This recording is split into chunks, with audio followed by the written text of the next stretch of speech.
The Balaalo in northern Uganda must leave immediately, and those who will not leave will be expelled. This exercise will be carried out by the UPDF and their sister security agencies in the region. Ebyo bye bigambo bya gavumenti byayisa minisita omubeezi avunaanyizibwa ku nsonga z'obukiikakkono bwa Uganda Kenneth Omwana Sabbiiti Billy Emabega ng'awa Abalaalo Nsalessale wa nnaku 14 okwamuka obukiikakkono bwa Uganda kyeyagalire oba si ekyo balindirira okufuumuulwayo n'eryanyi. Nsalessale ono yaweddeko olunaku lwa jjo nga 6 ogw'omukaaga. Abalaalo aboogerwako batandika okugenda mu bitundu bya Acholi mu mwaka gwa 2009 mu mbeera zaabwe ez'okutambula nga banoonyeza ente zaabwe amazzi n'omuddo.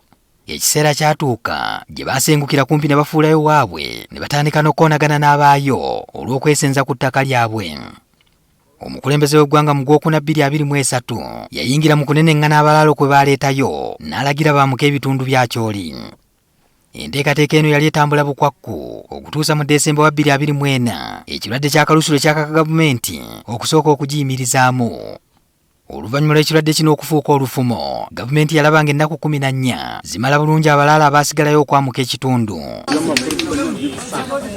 Wabula n'okutuusa kati ekyaliyo Abalaalo bangumya mutwe abalindiridde okulaba gavumenti kyezzaako. Kyokka nga bikyali awo olwaleero mu kibuga ggulu eriyo Abataka abatudde okwemulugunya ku kiragiro kya gavumenti eky'okugoba Abalaalo mu bitundu bya Acholi. Bano balowooza engoba y'Abalaalo etaliiko nnambika eyinza okuviirako abaayo okugujuubanira ettaka Abalaalo kwe bavudde nakyo ne kivaako obuzibu.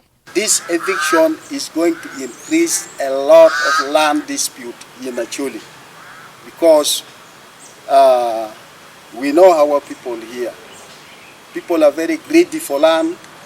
And once these people are evicted, it is a big challenge. So I believe, if possible, there must be proper verification of these cattle keepers. That is verification should first take place on these people, but not generally comes to evict them. Waliwo n'okutya nti mu kusenzebwa akati Abalaalo bano bayinza n'okutwaliramu n'ente zaabwe.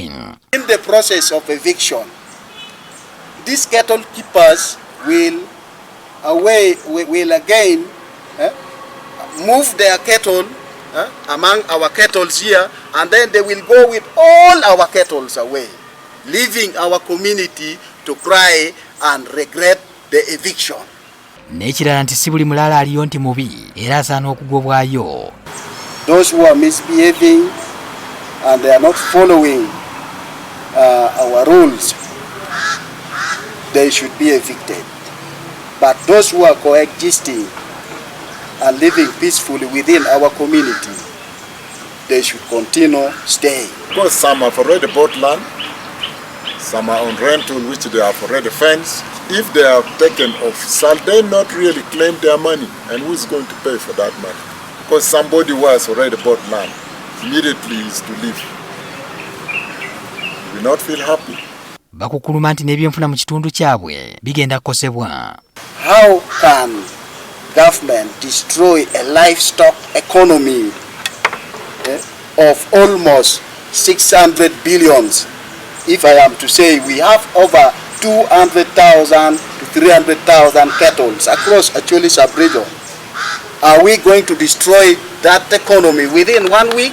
Balina n'abantu abalala bebeekengera abatali balunzi be balowooza nti nabo baliyo mu bukyamu. Everybody in Acholi who is investing, because it is not only the cattle keepers who are here. We have people who are doing crop production. They are big farms. If you go to Noya here, it is on Acholi land. We want to know how they acquired it. From who? Is it a customary land? Is it somebody's land? Because that will bring a clear picture whether an individual in Acholi is allowed to get land or not. N'Abalaalo bennyini abakyaliyo bagamba nti bali mu kusoberwa. We're very shocked, and up to now we don't know what to do. We don't have where to go. We have actually invested a lot. Some investments are very permanent. We cannot shift them.